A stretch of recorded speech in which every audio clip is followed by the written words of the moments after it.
If you plan on starting the master cleanse, you're gonna want to make sure you got this video covered. Don't worry, super soldiers, I got you. In this video, I'll be covering 10 do's for completing the master cleanse. My heart's in the sky, supernova. What's up, Nova Nation? My name is Vana SUPERNOVA, coming at you with another master cleanse video.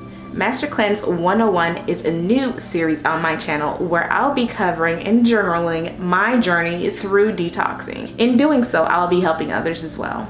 So don't forget to check out the Mastering the Master Cleanse playlist so you don't miss out on Master Cleanse videos just like this one, as well as my personal journey through the lemon detox. So let's get it. Number one, do your research. So before you start any detox, any diet, any fast, you want to make sure you do your research and know what you're getting yourself into. See what it entails, see the pros and the cons. Is it the best detox for you?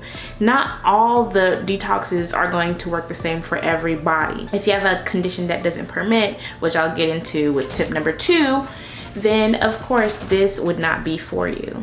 Not everybody's body reacts the same, so you're gonna wanna make sure you do your research so you find out if this detox is for you to begin with. Which leads me to tip number 2. You wanna check with your primary care physician prior to beginning this detox, because you wanna make sure you're monitored and somebody knows exactly what you're doing, because this is a very harsh detox. And so it's a little rough on the body. If you have conditions that predispose you to having side effects while on this detox, then you're of course going to want to let your doctor know that. You're going to want to bring the recipe that you choose to use to your physician's office, as well as any meds you're taking, and you're going to want to ask them if this is the best method for you. They may say no. Actually, it's highly likely they'll say no if you have a condition that will predispose you to having adverse effects, because it'll require too high of monitoring. It'd be too risky for you. And in that case, you would just move on to the next option. While on this cleanse, you're gonna get headaches, back aches, you're gonna feel some sort of pain because your body is detoxing. It's, like I said, it's very harsh. So while you're on this detox, there's no pain relievers. You gotta go through this. It's just you, okay? And so no meds whatsoever. That's why it's imperative you speak to your physician, because it's not for everybody.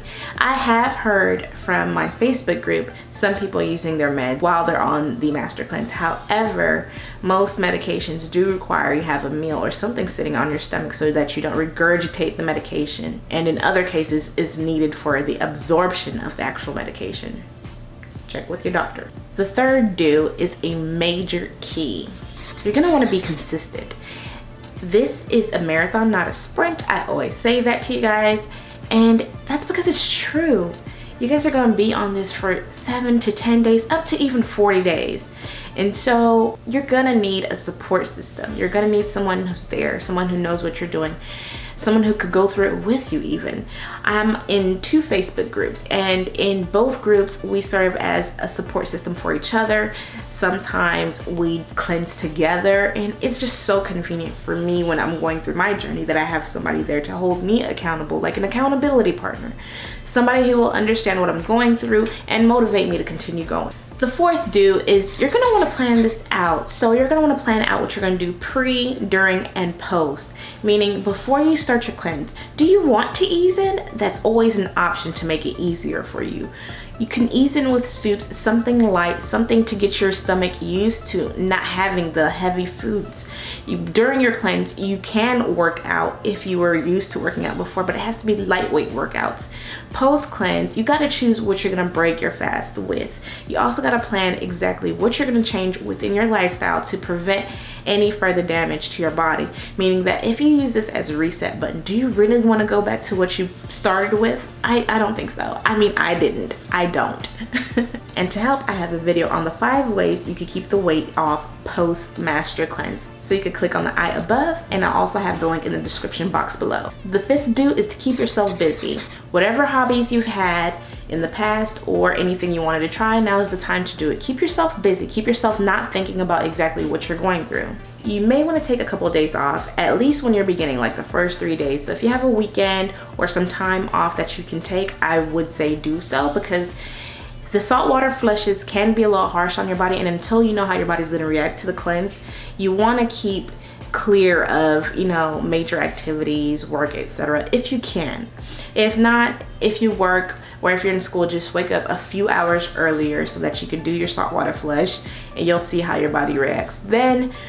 And if you need to be late that day, y'all, because I'm telling you, it's no joke, especially those first 3 days. So take it from me, make sure you have some time off. So tip number 6, you're going to want to make sure you have adequate fluid intake. So how I did my cleanse, I drank about half a gallon of the lemonade mixture per day. Some days I drank more, but I always made sure it was at least half a gallon. The rest of the gallon I'd probably take in as equal amounts of water. So whatever amount of lemonade I drank that day, I would drink about equal amount of water. So I had about over a gallon of fluids in me per day so that I was able to flush out my system. If you feel like you have pain in your lower back, that could be from your kidney, that could be from dehydration, just up your water intake. If you get a headache, up your water intake. Any feeling of hunger, just make sure you drink more lemonade. Have as much as you nutritionally require, and even more if you need to. Everybody's body is different, so just because I did half a gallon of the Master Cleanse lemonade doesn't mean that that's what's required of you, or that's not your sweet spot. You may require a gallon of lemonade. I doubt you'll require less than that. I just went with whatever the minimum was, and mine was a little bit more concentrated, and we'll get into that in a different video. There's several reasons as to why I only did the half gallon. The 7th to do is to make sure you get adequate amounts of rest. So that's kind of why I also wanted for those who work and who are in school to like consider taking days off in the beginning, is because you're gonna have major fatigue. You're not gonna feel as hyped and riled up as you will on days like 8 and 9, etc. You're gonna feel like a day 1. You're gonna feel like a day 2. And if you wanna know what those feel like, check out my Master Cleanse playlist. Those days were no joke for me. It was very hard on my body. I mean, your body's hungry. You're going through starvation. You're not necessarily going through a starvation mode, but your body is just yearning. It's used to that chewing motion, and it's wanting to do that. Your body's fatigued. You're getting a headache. Your back is hurting. It's just a little bit rougher on the body than you're used to. And another way to get that rest, in case you can't have that time off, you may want to consider meditating. Meditating helped me, and I don't mean that type of meditating. I mean just going somewhere, get some me time, someplace where no one can disturb you, and just reflect on what you're doing. Reflect on your why. Everything you do in life has to have a why. What is your why? Leave your why in the comment section below if you feel like sharing. Number 8, do set goals for yourself. You're gonna wanna set mental goals for yourself. You're gonna wanna set weight goals for yourself. You may even find yourself setting spiritual goals for yourself. Now is the time. Now is the time to be mind, body, spirit, just all in one, at peace with yourself. And number 9, I kind of hinted towards that in the previous tip, but know your why. Know why you're doing this. If you don't know why you're doing this, and if it's just for the weight loss, you're not gonna last, and you're gonna gain the weight back post Master Cleanse. You always have to know your why and what's keeping you in the race. And of course, tip number 10 is that you do want to enjoy your cleanse. I mean, you guys, we only cleanse so often per year, and for some people in a lifetime, it may only be a couple times. So enjoy it. Enjoy the time that you have, knowing your body, knowing the limits, and when you finish, you're gonna feel like you accomplished something so huge that you couldn't even fathom you'd be able to accomplish. It's major. And if you've done it before, congratulations for reaching the end of your cleanse. And to those considering starting the cleanse, you may want to try, talk to your physician, and it's worth it, you guys. It really, really is. I wouldn't trade my experience for anything in the world. As a matter of fact, I'm thinking about doing another one. A bonus tip for you guys. You know, I always do these little bonus tips, you guys. I feel like a Marvel film because I'm always coming back at y'all again. Supernova got the tips going back to back. Make sure you check out the 10 don'ts for the Master Cleanse. It's equally as important to know what to avoid. So I'll add that link right above and also in the description box below. Question of the day, what are your do's? What do you ensure that you have checked prior to beginning your cleanse? Leave your response in the comment section below. Don't forget to share the love. If you enjoyed this video and enjoy health videos just like this one, please give it a big thumbs up so I know to make more like it, and consider subscribing so you won't miss out on a thing. I'll see you guys next time. Bye.